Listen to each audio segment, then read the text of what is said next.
I have my trusty magnifying glass and I have books full of notes. What better time to start investigating?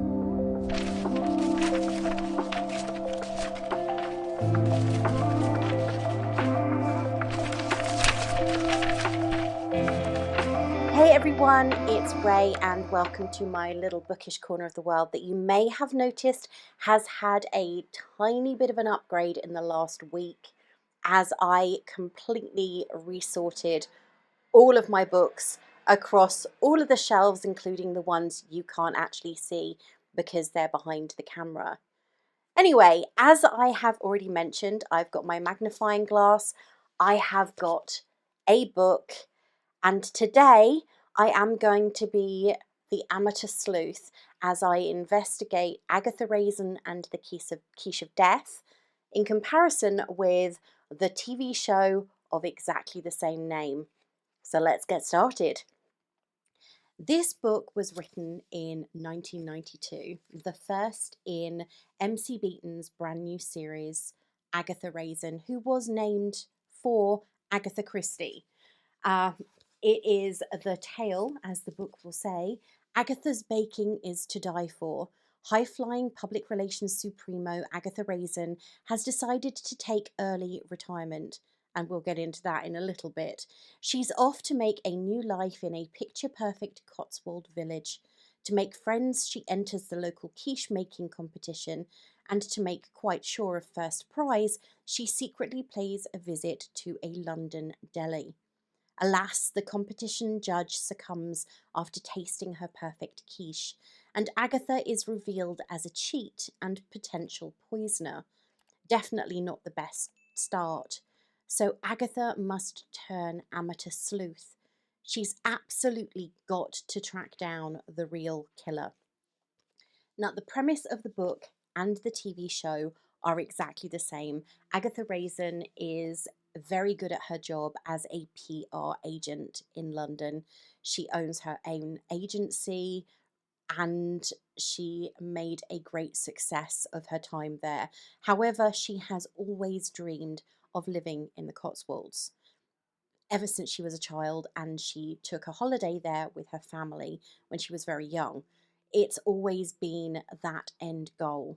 She set up her business with the sole intention of one day being able to sell up and move to a cottage in the Cotswolds.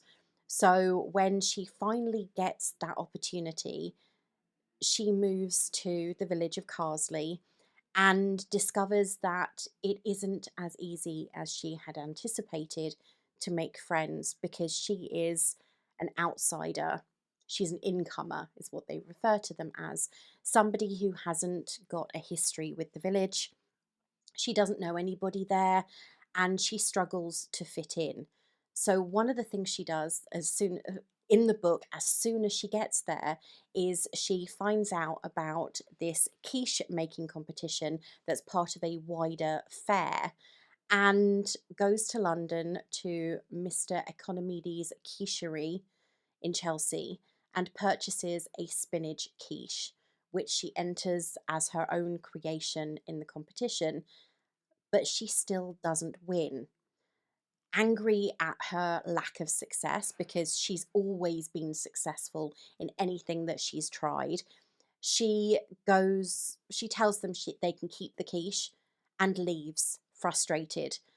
Sadly for Mr. Reg Cummings Brown, who was the judge of the competition, he eats Agatha's quiche as a reheated meal when his wife is out meeting friends for the evening and succumbs to cowbane poisoning.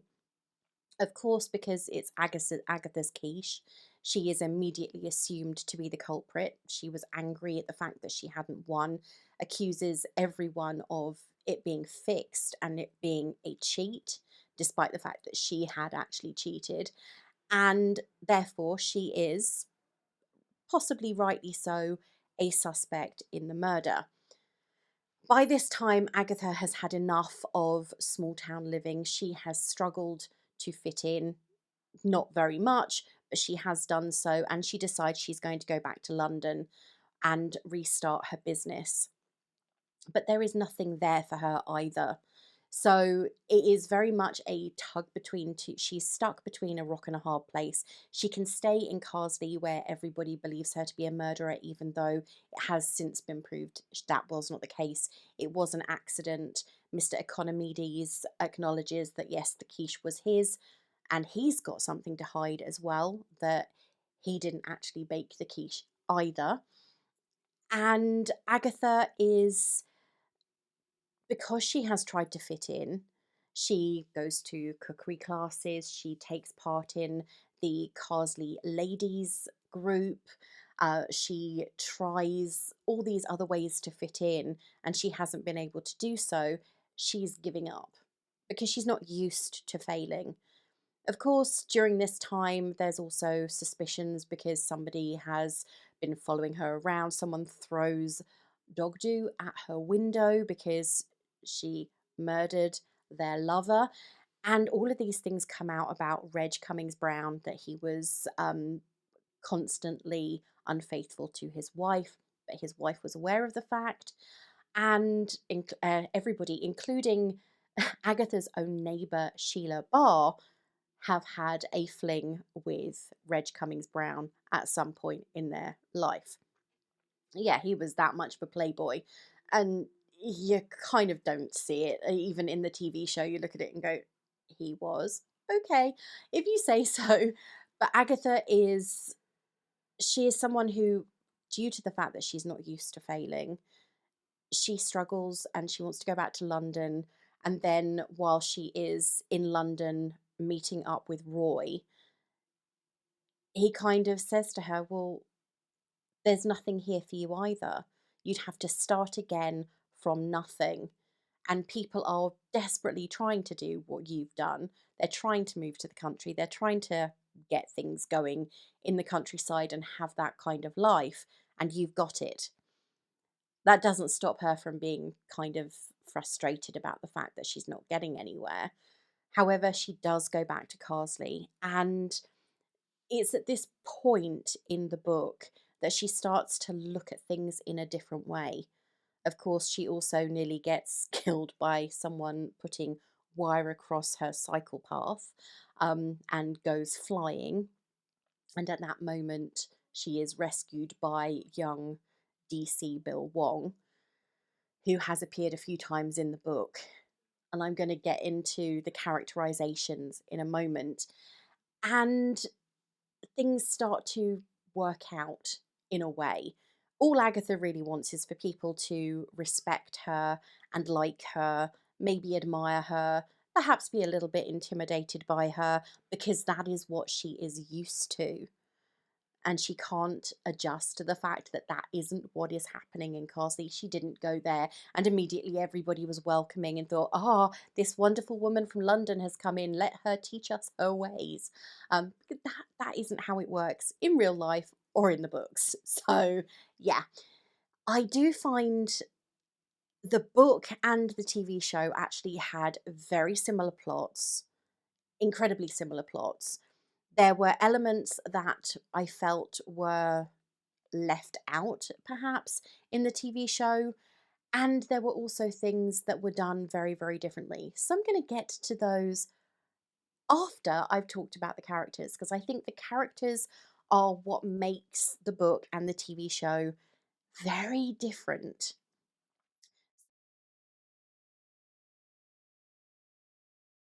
So we're going to start with Agatha herself, because Agatha is an interesting character both in the book and in the TV show.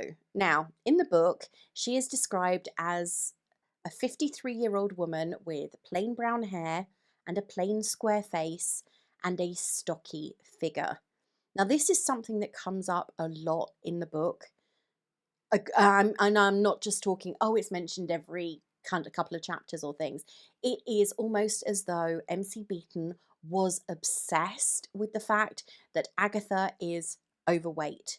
She is stocky, constantly on a diet, and seems to think that people are only going to like her if she's thin. It's also acknowledged that she isn't a very nice person. She is, according to the book, Agatha had only been used to 3 lines of conversation, either ordering her staff about, pressuring the media for publicity, or being oily to clients. And none of those things are going to wash in a town where, in a village where they're a close-knit community. The only people who don't really fit in are either those who don't want to fit in or those who have come in, the incomers, who haven't made any effort to adjust to become members of the community. So you have to have been there a good few generations. People have to have grown used to you. In fact, I think the perfect example of this is when, after the inquiry or the inquest into Cummings Brown's death in the TV show, Bill is talking to Agatha and he tells her that somebody else who come into the village, they ran over the pub cat or the pub dog. I think it was the pub cat. And after a few years, people forgot about it. It'll die down. You know, a while ago, someone ran over the pub cat, and after a couple of years of hate mail and graffiti and dog poo being thrown at their house every night, people moved on. And Agatha is used to things being quick, no matter which incarnation of Agatha you're looking at, whether it's the book or the TV show. She is used to things happening quickly. But she is also, I think, the main difference between book Agatha and TV Agatha, not including the looks, because she's played by Ashley Jensen in the show, is the fact that she is far more vulnerable. She's less harsh in the TV show, and that makes her actually a character that is far nicer to spend time with. Agatha in the books is jealous. She's she's constantly jealous. She's quite angry. She can be rather vindictive, but she's also terrified at the thought that people are going to judge her. So a perfect example of that is in the book versus the TV show. When Agatha is first confronted with the accusation that she has poisoned Reg Cummings Brown, she is accused of this by a rather more competent Wilkes. In the TV show, he is, I mean, seriously, just... So is the wife a murder suspect in the murder? Yes, sir. She fed him his supper. Can you spell that for me, please? Inspector Wilkes, Murder Squad. South Gloucestershire Police, how can we help you? He is the most incompetent. He is almost a joke, showing Bill as being the far more official, capable detective, especially when it comes to murder. Wilkes is eager for something that's going to make his name, and it is constantly shown to be that way, whether you're watching the first episode or the 20th episode. He is always somebody who wants to be in on all the action. He's not interested in actually doing things correctly. In the book, however, he is shown as very capable.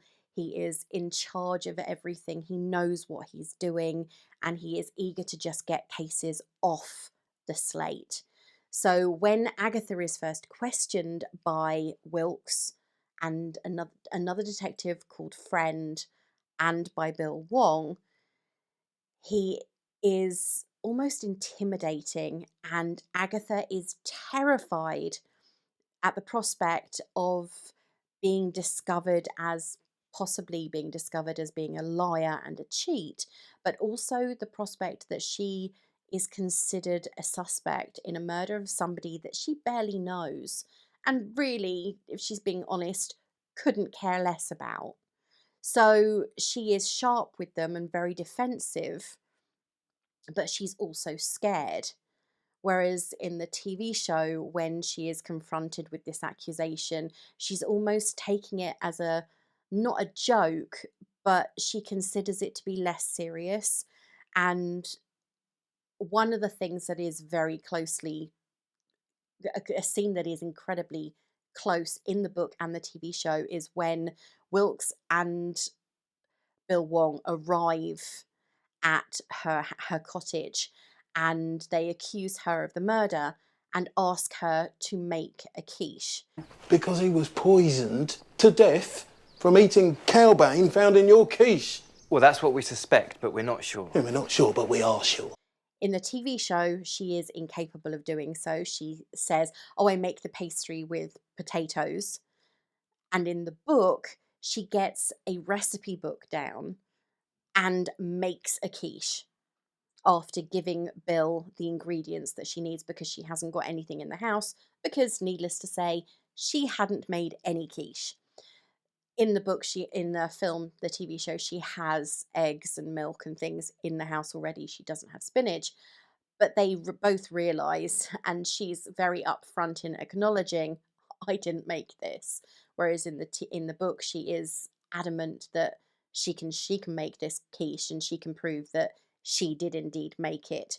Though obviously at the end she has to acknowledge, well, as long as this goes no further, I can tell you I got it from the quichery in Chelsea. Mr. Economides made it, I didn't.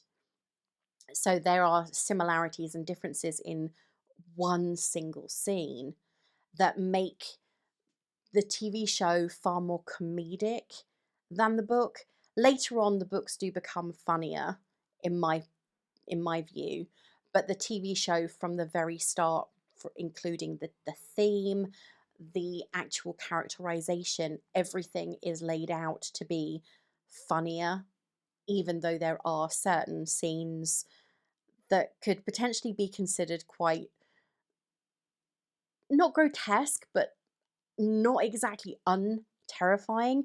Perfect example is, I recently rewatched Love, Lies and Liquor, which is actually, was it Love, Lies and Liquor? Yes, it was Love, Lies and Liquor. And I also watched As the Pig Turns. And in As the Pig Turns, you actually get a shot of a head, a dismembered body in a box, a la Seven. In Seven, they didn't even show the head in the box. In this, they did. So there are elements that are a little bit more serious, but they also really pump up the comedy. Agatha is a more vulnerable character in the TV show. I've already mentioned that she is much harsher and crueler, I think, in the books, especially when it comes to talking about people. A great example is when she meets up with Roy. Roy has stated that he is going to get married. He is not, he is flamboyant, and Agatha describes him as having a mincing voice, but he's not described, I was going to say mincing isn't exactly a positive. He's very rarely described in a positive light, despite the fact that Agatha says that after she moved to the Cotswolds, he became a friend. He wasn't beforehand. He's very keen to be in the know, and he relies a lot on Agatha's advice. Yes, he does that in the TV show as well, but in the book there seems to be a far less friendly motive behind it. And he tells Agatha that he is going to find himself a nice, biddable girl to marry, because his employer is determined that all of his executives are married to young women who can take charge of the household while their men are out at work. It's a very misogynist, very old-fashioned view of women, which seems strange in a book that is based in the 90s, written in the 90s, at a time when women weren't necessarily, yeah, there are lots of women who love that life, want that life, and will marry, have children, and live that life. But it doesn't mean that that is what every woman seems to want. And though they acknowledge that Agatha is an independent, strong woman, He finds a young biddable girl called Tracy in the accounts in the typing pool. I was working in 1992 and I certainly don't recall being a member of a typing pool, and I was a secretary, complete with very, very long fingernails, bleached blonde hair, and far too bright lipstick. Good Lord, I really had weird fashion sense in the early 90s. But he finds this young girl called Tracy and introduces her to Agatha almost as though he wants her approval.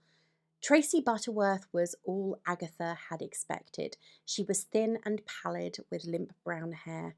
She was wearing a white cotton suit with a frilly pink blouse and very high-heeled white shoes. She had a limp handshake and said, "Pleased to meet ya," in a shy whisper, and then looked at Roy with devotion. Now, bearing in mind they probably haven't been together for too long, she is obviously intimidated by Roy and his behaviour. This is the bit that I had issues with in the book. It's when Agatha looks at Roy and Tracy as they're having a meal together and believes that Roy will be happily settled in Essex, married in an area with his own kind and children called Wayne and Kylie. In the restaurant, he is happily snapping his fingers for service and basking in the attention he is getting. To Agatha's mind, he is behaving like a first-class creep. Yes, thought Agatha, Roy will marry Tracy and she will probably think she is happy, and Roy will turn out to be someone I can't stand. All the way through the book, Agatha is making judgments about other people. She looks at Ella Cartwright, one of the suspects, because she has had an affair with Reg Cummings Brown, and describes her as swarthy, gypsy-like, and as having coarse hair. She is dirty, unhygienic, and a debauched Barbara Cartland. She looks at her neighbour, Sheila Barr, and sees her as an angular woman who, despite the chill of the evening, was wearing a print dress. She had a receding chin and rather bulbous eyes, and her hair was dressed in a 40s style. She talks about Vera Cummings Brown having dark, tanned, aged skin, and her own obsession with her weight and her appearance is constant. So throughout the book, you're getting these very negative views of women, which feels strange coming from a book written by a woman. The thing is, this is not something, I'm going to briefly go into this because it does frustrate me. This is not something that is exclusive to the Agatha Raisin books. I recently, or relatively recently, read a couple of the Hamish Macbeth series, which starts with Death of a Cad, and all of the descriptions of the women are hugely negative, but they aren't always coming from the mouth of a woman or a female character.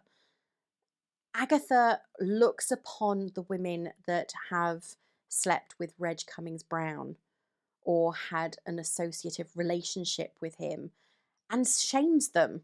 She legitimately refers to them as easy. She uses a term, she really does shame them. And this is something that is not carried over into the TV series. Granted, the TV series was produced 22 years after the original book came out, because the book came out in 1992 and the TV series, the first episode, The Quiche of Death, was released on Sky on the 26th of December 2014. And obviously since then it's gone on. There have been 4 series of the show. I can't wait for the 5th. Apparently it's due to be released in February 2025. So we've had to wait a considerable period of time, but Ashley Jensen's been busy. She's been filming Shetland, so we'll kind of excuse it. And Agatha's character has evolved in the TV show. She has become somebody who fits in, who accepts everyone. Yes, she does have moments where she looks at people and she goes, really? But you can tell it's not in a mean-spirited way. However, in the books, she comes across as rather mean-spirited. And she's not the only person whose portrayal is far preferable in the TV show from my perspective. We have Bill Wong. He is described and introduced as a young, tubby Oriental who looked like a Buddha. And in the TV series, we have Agatha almost acting not predatory, but she clearly has an interest in him because he is younger and it seems as though he's interested in her. In the TV series, we know Bill Wong, who is played by Matt McCooey, is definitely not this young, tubby 23-year-old. He doesn't look like a Buddha. And he is very capable. He knows what he's doing. He is ambitious. He's hardworking. And he is interested in Agatha. It's so funny. But slowly realizes that there is no way that it can be anything more than friendship. And accepts that and moves on. You teeny tiny, are you? Yes, oh, He's all thank yours. you. You better come in. Come on in and I'll get you a drink. Which is great. And then we have Roy. Roy is one of my favourite characters in the TV show. I love how Matthew Horn plays him. In the book, he is almost unbearable. He is lecherous. He is creepy. He comes across as almost predatory and manipulative, very similar to Agatha. In the TV show, he is flamboyant, but not overly flamboyant. He is somewhat understated. He is vulnerable, clever.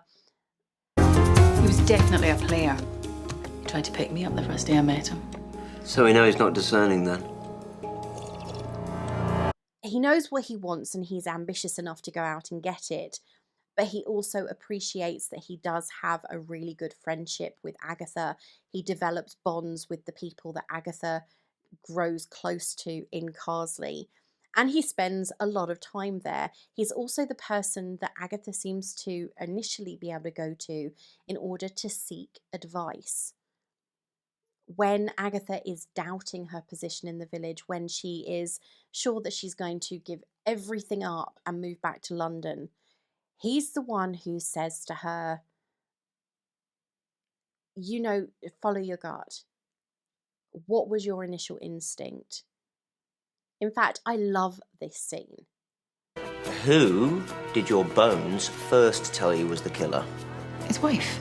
Then trust that, Aggie. And think it through.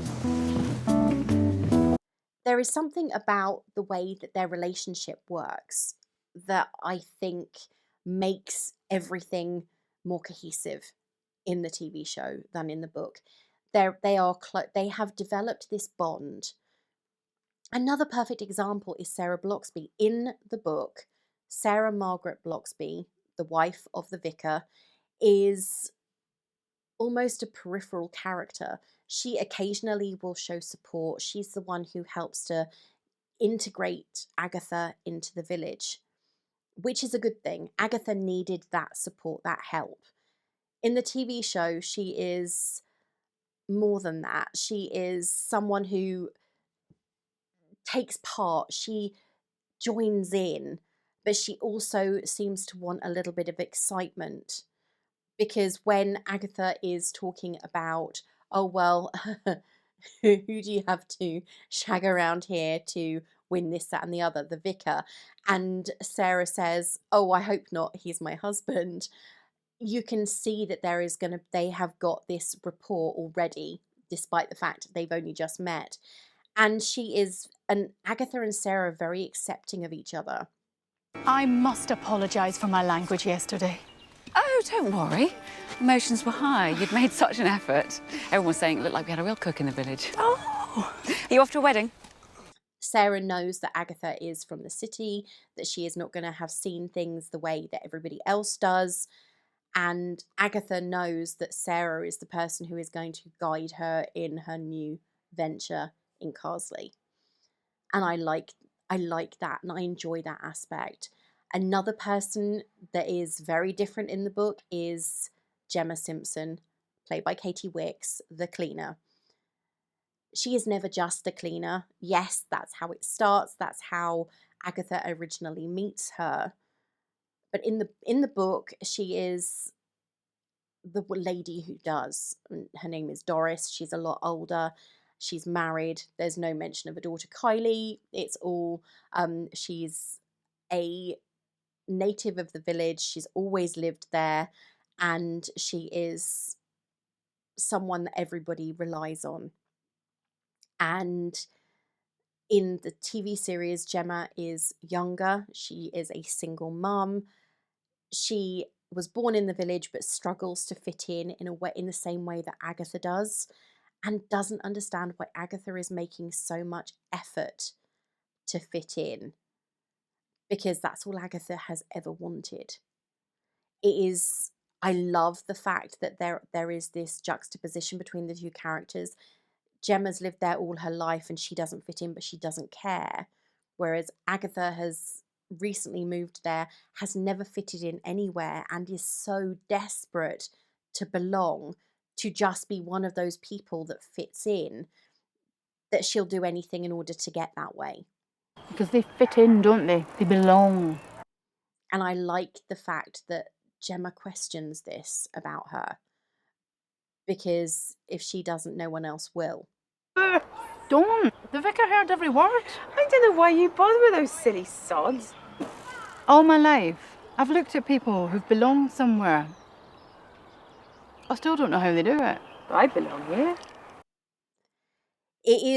I think that it is an interesting way to look at it. You start looking at the characters and comparing them. You can see the similarities. There are a number of them, especially when it comes to the Cummings Brown couple. Andy and Joe, as they are in the TV show, and Reg and Vera, as they are in the book, are unbearable. As a single woman living alone, Mrs. Raisin, if you ever get scared by the noises of the night, you must call me. Both of them are incredibly up themselves. It's the best way to put it. They look down upon everybody else. But Andy, or Reg, as he is in the book, tend to take advantage of the fact that he is well respected and that he has a considerable position in the village. His wife is the one who's got the money, but he's the one who takes advantage of that fact. And Robert Bathurst and Hermione Norris, who play the characters in the TV show, do a very good job of portraying a rather unhappy, somewhat curmudgeonly couple. It'll be on me. Do they do food at the White Horse? Oh, we wouldn't be seen dead at the White Horse. They do good food at the Feathers in Ancombe. That kind of rub along to the point where they have to. But Hermione Norris or Vera / Joe Cummings Brown is a very uptight and convincing widow. I've always known about it. It's what Andy was like. Sheila, Ella Cartwright. He'd have had you if he'd lived. He wouldn't. I do like the dynamic between this couple, and I also like the fact that Joe is friends with Sheila Barr, who in the book is a neighbour who had a fling with Reg Cummings Brown and moves away to another village after his death. In the TV series, there is a closer bond because she is the reason why James Lacey moves to the village, in that she is his sister. And he's recently retired from the army. He is writing a book, and he is described as incredibly handsome and appealing. and is another reason why Agatha is kind of admiring of her neighbour in the book rather than the TV show. I'm Agatha Raisin from next door. My sister's out. Yes, I saw her go. I was just passing that nice little deli in Morton. Of course, she's still admiring of him, and as are a number of single ladies in the village. There are certain things, I have to be honest, I do prefer a lot in the TV show rather than the book, and they are portrayals of women, positive body image when it comes to women, and the perception of age. Now, age is something I haven't yet talked about, but I have to, because I think that it's important to get that comparison out there. This book was written in 1992 when I was 18 years old. Oh God, that makes me feel ancient. So 32 years ago, this book was written. And at that point, I didn't really think about 50. I don't think anybody really thinks about 50 when they're 18. They might think, oh, in such and such a year I'm going to be 50, and at that point, oh, I'll be close to retirement because you've only really just started working. But the closer I got to that age, and I am now 50, I look at this perception, this portrayal of a 53-year-old woman, and think she sounds really old. For some reason, they've made this Agatha old. And 53 is not old. Look at Sandra Bullock, she's 60. Look at Halle Berry, she's in her late 50s. Nicole Kidman, all of these actresses are in their mid to late 50s, getting close to 60, and they do not look like the Golden Girls, which was the portrayal we had of old. And in 1986, when I was 12, 50s was considered old. I looked at my grandmother, who was in her early 50s. She had grey hair. She didn't take time with makeup or clothes. She wore crinolines or crimpline. Oh God, crimpline. Horrible, horrible material that I remember going to my grandmother's, and my great aunt would be staying there, and she had stacks of crimpline dresses and shirts and things hanging on the line, this really thick, heavy, scratchy material that I absolutely loathed. And it would be all she wore, because that was what the fashion was. And that's how I envisage this Agatha. I envisage her as this old woman who in a few years is going to be really doddery, and she is not aging happily. These days, talking about 2024, 50 is not old anymore. You've still got nearly another 20 years left of work before you can contemplate retiring. And you are still, personally, you're still doing your hair, makeup, trying on different fashions. How do you like my orange shirt, by the way? Not sure how it's going to come across on camera, but I don't care. I liked it. And I'm still reading YA novels and enjoying them. So I find it a struggle when I think about the fact that Agatha Raisin in the books is portrayed as an older woman who is ready to retire. And they're not talking about because she's ready to retire financially. They're talking about she's tired and she just wants to settle down and relax and fit into a village. There's this vibrancy that TV Agatha has got that book Agatha seems to be lacking. All of her friends are probably in their mid to late 30s, maybe early 40s. Then you've got James Lacey, Charles Frayth. Okay, Charles isn't in this book, but he's in later ones, and he's obviously in the TV show relatively quickly. You've got all of these characters, and they're all in their, James and Charles are probably in their late 40s, maybe early 50s, very, very similar age to Agatha. And then you've got the younger characters like Gemma and Bill and Roy and Sarah to a degree, who are probably closer to 25, 35 than they are 45, 55. But they all seem to work together well because there isn't this age barrier, this judgment of experience versus life experience versus lack of.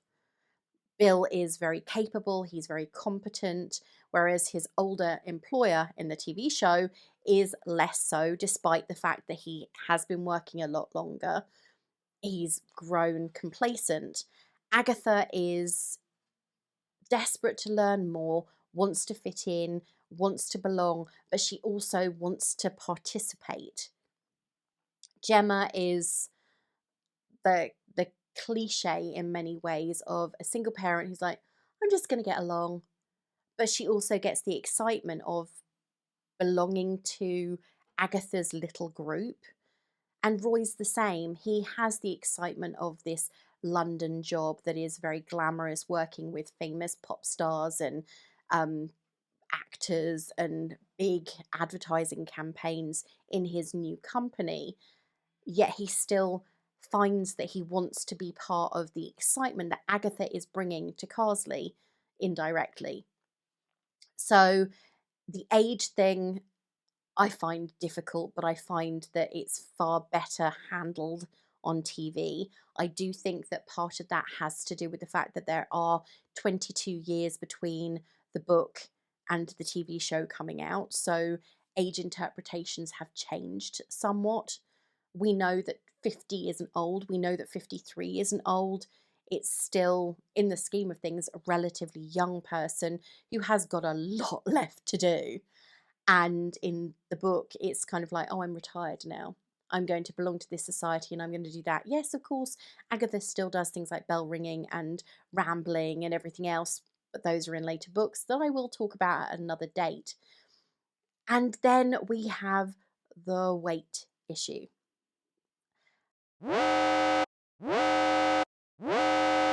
That's probably the biggest one. In the book, it is a constant thought for Agatha, need to lose weight. I'm only eating this. I've only eaten a cottage cheese salad and a chicken salad, and I'm still fat. And then Bill says that, oh, you are so heavy, Agatha. You need to, Mrs. Raisin, you need to lose weight.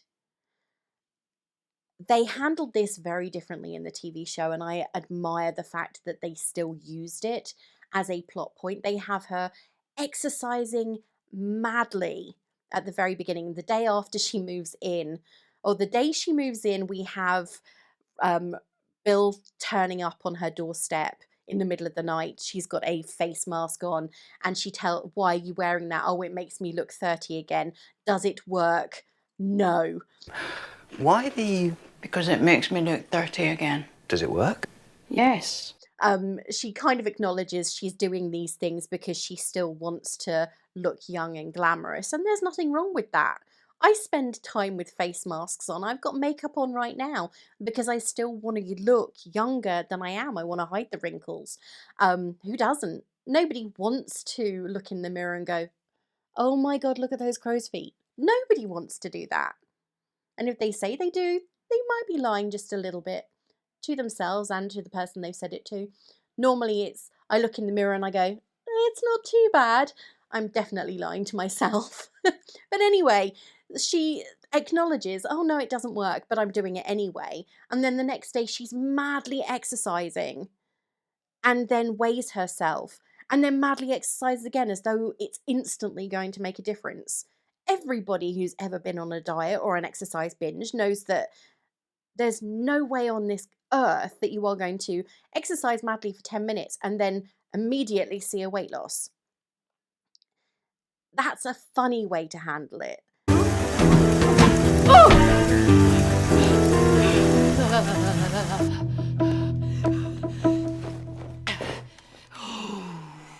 There's none of this absolutely chronic obsession. Yes, in the beginning she does talk about her weight loss and, well, not her weight loss, but how many calories there are and how many calories she's burning by eating this really, really chewy bacon.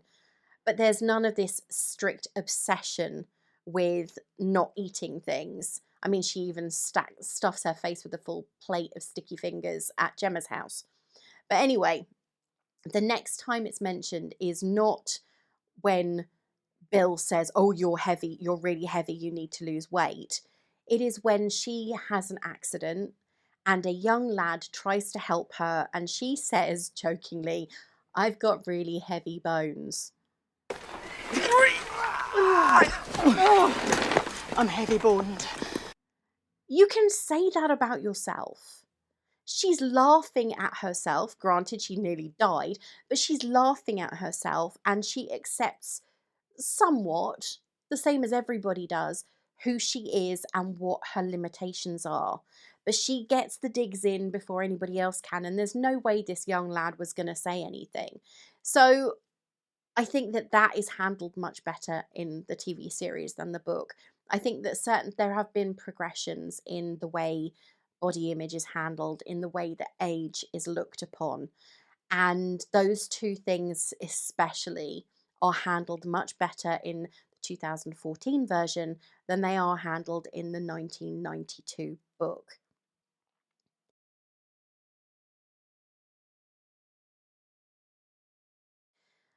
I will say that the book and the TV show are similar enough that while we do have a few character changes, a few age perception amends, the plots are still very similar. You still have the same killer. I'm not going to go into who it is. I'm also not going to go into how things are unraveled at the end of the book because that's a huge spoiler. But I will say that I think that the way it was done makes you want to go back and read the book. I have to be honest, I did read the book before I watched the TV show because I'd seen the advert for it and thought, oh, that looks really good. And then I saw that it was based on a book, so I immediately went out and got myself a copy of the book. However, well, I didn't actually, I ordered it on Kindle because this copy of the book came out after the TV show, as seen on Sky One, because it was a Boxing Day extravaganza. They used to have those, they don't anymore. Overall, I think that Agatha Raisin and the Quiche of Death is probably the strongest in the book series, and I have read a considerable number of them. But the TV show itself is strong overall. I know that it's considered charming, quaint, a little bit funny, and honestly, Ashley Jensen is fantastic in the role. I know that many people, when they saw that the TV series was being made and then watched the first episode, found that they didn't like her portrayal. They felt that this wasn't a good interpretation of Agatha's character from book to screen. However, I think to a degree they have almost separated the two. The plots are still very similar. There have been a few instances where the murderer and the motive in something that was inspired by one of the books has not been the same at all.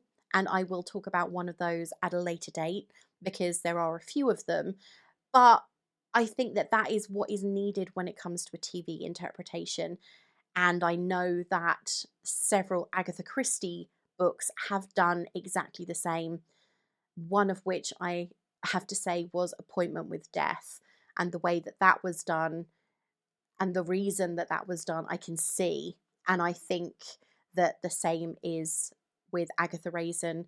They have changed certain things in order for them to not only be more acceptable to an audience, but more appealing. Anyway, let me know what you think. This is my first rather extended episode. I've really enjoyed doing all the research for it. And as I said, I did promise that I would be getting out my magnifying glass and investigating.